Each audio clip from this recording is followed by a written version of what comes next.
sahabat muslim. Nabi Muhammad SAW dilahirkan dari nasab mulia. Ayahnya bernama Abdullah bin Abdul Muthalib, sedangkan ibunya adalah Aminah binti Wahab. Lantas, bagaimanakah kisah Abdullah, ayah Nabi Muhammad SAW, pemuda tampan yang wafat di usia muda?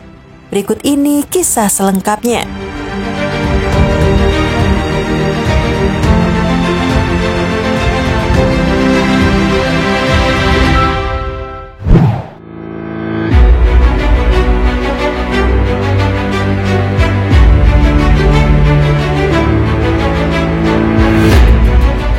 Sahabat muslim, Abdullah bin Abdul Muthalib adalah ayah dari Nabi Muhammad SAW. Ia adalah putra bungsu dari Saibah atau Abdul Muthalib. Abdullah, Abu Talib, Zubair, dan 5 orang anak perempuan Abdul Muthalib berasal dari ibu yang sama. Ibu mereka bernama Fatimah binti Amr bin Aids bin Imran bin Makhzum bin Yaqah bin Murrah. Sedangkan nasabnya, Abdullah bin Abdul Muthalib bin Hashim bin Abdul Manaf bin Qusay bin Kilab bin Murrah bin Ka'ab bin Lu'ay bin Ghalib bin Fahr bin Malik bin Nadar bin Kinana bin Khuzaimah bin Mudrikah bin Ilyas bin Mudar bin Nizar bin Ma'ad bin Adnan. Biasanya, dalam memprediksi tahun kelahiran seorang tokoh yang tidak hadir pada zamannya, sejarawan mengaitkannya pada kejadian besar yang pernah terjadi pada masa tokoh itu hidup, sebelum dia lahir, ataupun setelah kematiannya. Seperti saat menentukan kelahiran Nabi besar Muhammad SAW yang bersanding dekat dengan peristiwa diserangnya Ka'bah oleh tentara bergajah pimpinan Abraha. Kemudian sejarawan mengenalnya sebagai Amul Fil atau tahun gajah pada tahun 570 Masehi. Uniknya, dalam kasus Abdullah bin Abdul Muthalib, tidak ada kejadian berdekatan yang bisa disandarkan untuk menentukan tahun kelahirannya. Hingga para sejarawan dalam menentukan tahun kelahirannya perlu menarik jauh masanya sampai tahun gajah, di mana pada tahun itu pula anak semata wayangnya Muhammad SAW lahir.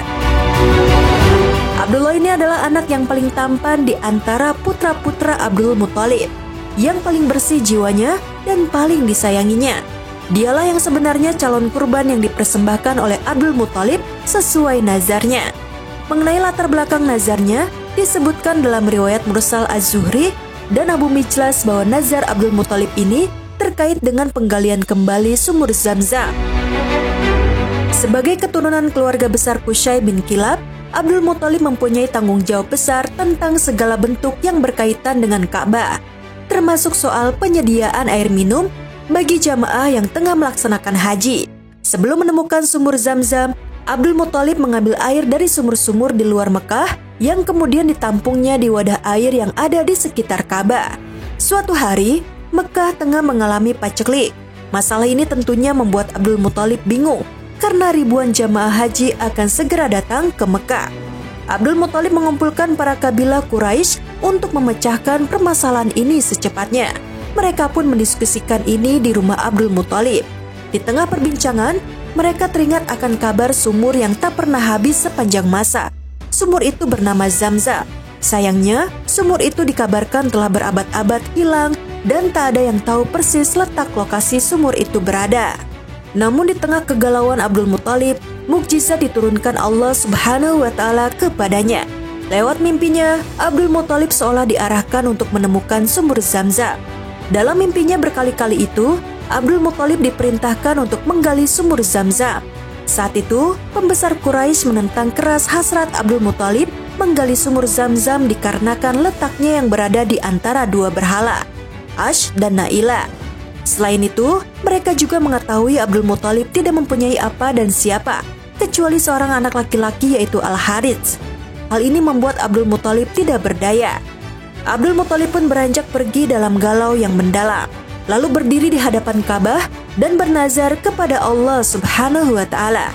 Dalam sebuah hadis, riwayat Ibnu Sa'ad yang sanadnya marfu sampai Abdullah bin Abbas radhiyallahu anhu menuturkan, ketika Abdul Muthalib bin Hashim menyadari bahwa hanya sedikit kemampuan yang dia miliki untuk menggali Zamzam, dia pun bernazar, jika aku dikaruniai 10 anak laki-laki dan setelah mereka dewasa mampu melindungiku saat menggali Zamzam, maka aku akan menyembelih salah seorang dari mereka di sisi Ka'bah sebagai bentuk kurban.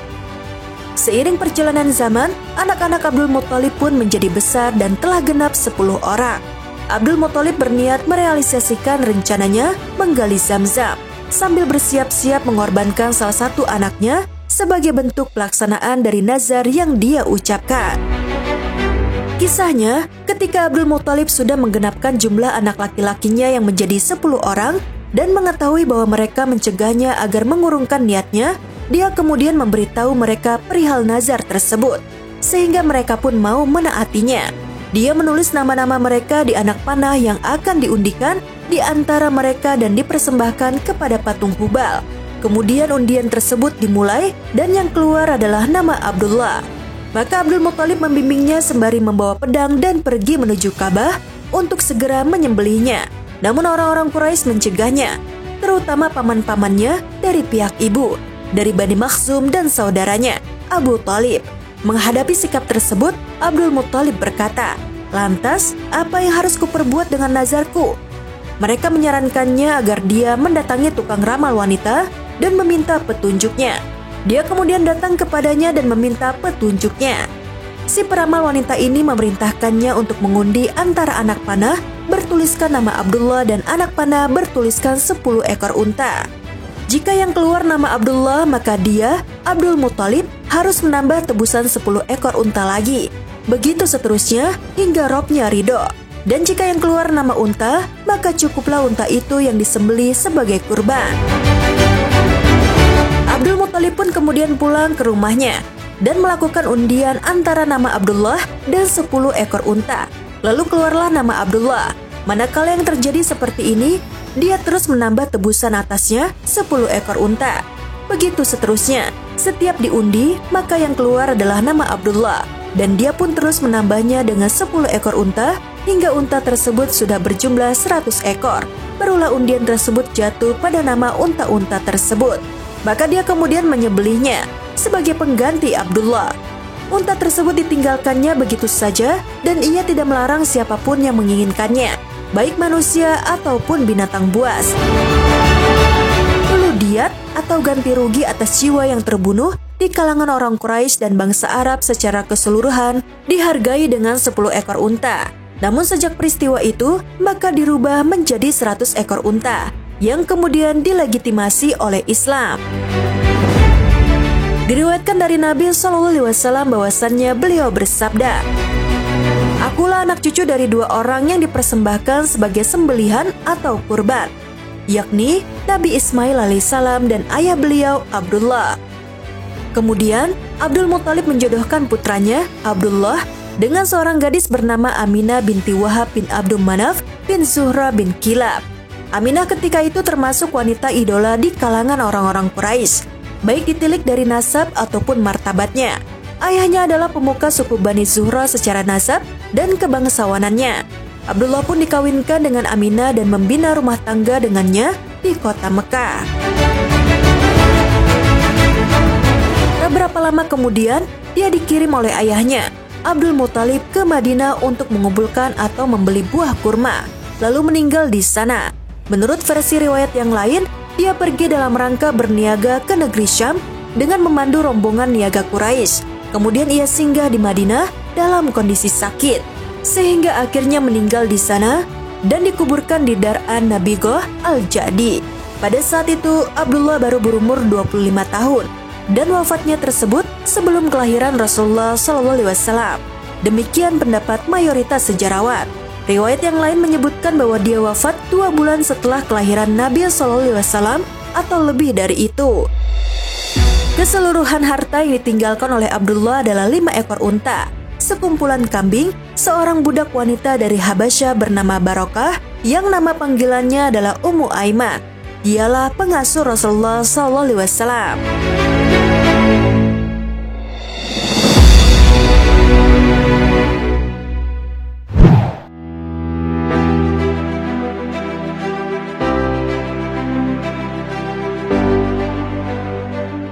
Sahabat Muslim, demikianlah kisah Abdullah, pemuda tampan yang wafat di usia muda, ayahanda Rasulullah SAW. Sekian video kali ini, silahkan tekan tombol subscribe, like, dan tombol lonceng di bawah ini sebagai bentuk dukungan kalian agar channel ini tetap terus menyebarkan informasi seputar Islam.